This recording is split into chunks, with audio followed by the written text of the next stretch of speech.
The original version of Leviticus expressly permitted gay sex, a biblical scholar writes in the New York Times.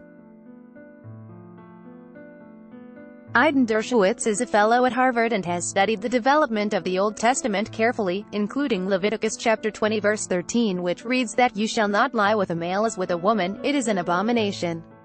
Sponsored. This was likely the first law anywhere banning gay sex, Dershowitz says, and it was added a century after the original, which expressly permitted it.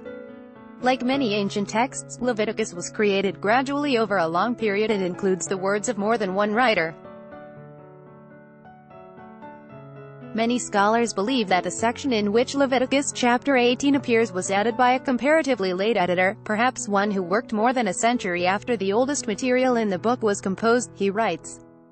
Dershowitz laid out his claim that the original version expressly permitted gay sex in a scholarly article for Hebrew Bible and Ancient Israel.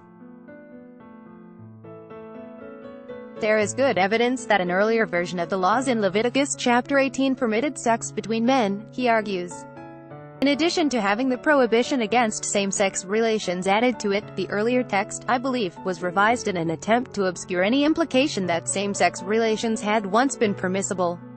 His argument hinges on textual analysis, which, he says, offers strong evidence of editorial intervention. One can only imagine how different the history of civilization might have been had the earlier version of Leviticus 18's laws entered the biblical canon, he writes. Read the full piece here.